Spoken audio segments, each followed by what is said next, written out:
នេះគឺជារឿងរ៉ាវដែលបានដកស្រង់ចេញមកពីគម្ពីរនៅក្នុងពូរណាទីក្រុងពូរណាបានផ្ទុកនៅរឿងរ៉ាវជាច្រើននៅក្នុងប្រទេសឥណ្ឌាអស់រយៈកាលជាយូរណាស់មកហើយក៏ជារឿងដែលពាក់ព័ន្ធជាមួយនឹងព្រះពុទ្ធជាមហាវីរបុរសដ៏អស្ចារ្យម្នាក់ដែលបានកើតឡើងនៅលើទឹកដីឥណ្ឌានៅក្នុងត្រាតាយូហ្គាព្រះរាមបានចាប់បដិសន្ធិជាវីរបុរសព្រះអង្គបានបង្កើតនូវភាពអស្ចារ្យក្នុងសង្គមនៅក្នុងនគរឌីវបាយូហ្គាព្រះគ្រីស្ទក៏បានបញ្ជូលដល់ព្រះរាជបុត្រដែលមានភារកិច្ចជាជីតាហើយស្រឡាញ់ភាពយុត្តិធម៌នៅលើពិភពលោកពេលវេលាបានកន្លងផុតទៅគ្រោះមហន្តរាយនៃកាលអស់កັບបានឆេះរលាយអស់គ្មានសល់មិនមានអ្វីដែលនៅសេសសល់បន្តទៀតឡើយផែនដីក៏បានរលាយអស់មានតែកំទេចភ្លើងមនុស្សនៅលើពិភពលោកមិនមានសេសសល់អ្វីសូម្បីតែសត្វធំតូចមនុស្សនៅលើលោកត្រូវបានរលាយបាត់សូន្យអស់គឺមានតែភាពងងឹតសូន្យឈឹងដើម្បីបំភ្លឺនៅភាពងងឹតនេះមានមហាវីរបុរសម្នាក់បានកើតឡើងមហាបុរសនោះដែលគេហៅថាព្រះពុទ្ធអស់កាលជាយូរលង់ណាស់មកហើយបន្ទាប់ពីអស់កັບនៃនគរមហាភារតាប្រទេសឥណ្ឌាក៏បានចាប់កំណើតសាជាថ្មីគ្រប់បណ្ដាតំបន់ទាំងអស់ហើយចាប់តាំងពីពេលនោះមកគឺបាន2500ឆ្នាំកន្លងទៅហើយនៅក្នុងភូមិភាគឥណ្ឌាឦសាននៅក្បែរទីក្រុងម៉ាហ្កានិងវេសាលីដែលជាកន្លែងកំណើតសាសនាត្រូវបានគេហៅថានគរកបិលភ័ក្រឬជាកន្លែងកំណើតនៃព្រះរាជវង្សសក្កិយាទីកន្លែងរបស់ព្រះរាជាសិទ្ធត្ថទនៈ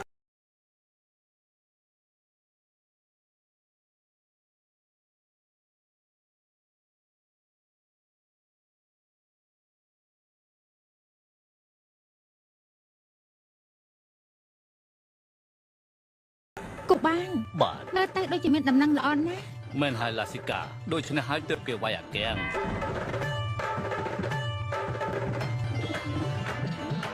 एक ओर से आए राजा दूजी ओर से पांडव भी युद्ध हुआ रण में घमासान अंत में जीते जो थे वीर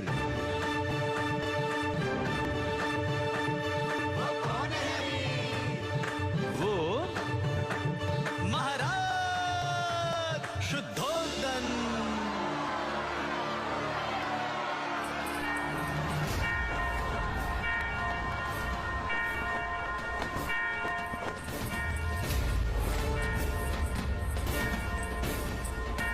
ព្រះនាង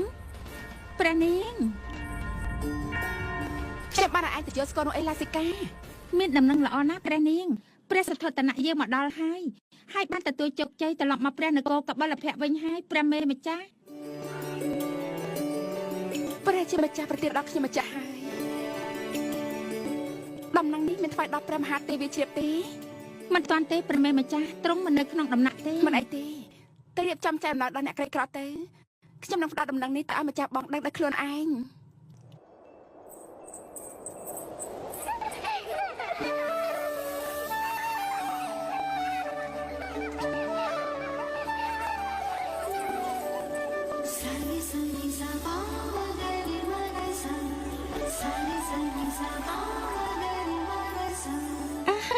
ចាប់បាន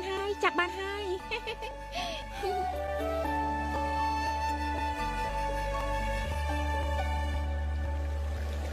តែបតនក្មួយផ្សេងទៀតនៅណាទៅក្មួយណាម្នាក់ទៀតមានតែទូលបង្គំម្នាក់គាត់ដែលនៅទីនេះនោះនេះម្ចាស់មីងប្រហែលជាស្វាំងភ្នែកទេដឹងទូលបង្គំបានទៅហើយនៅតើទៅណាតើព្រះមេដារបស់ទូលបង្គំ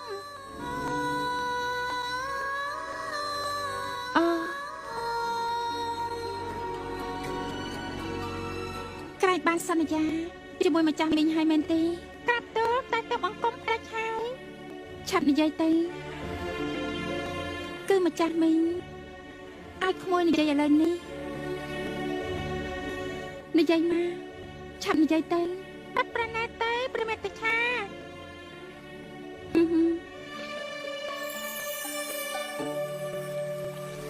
ព្រះមេដា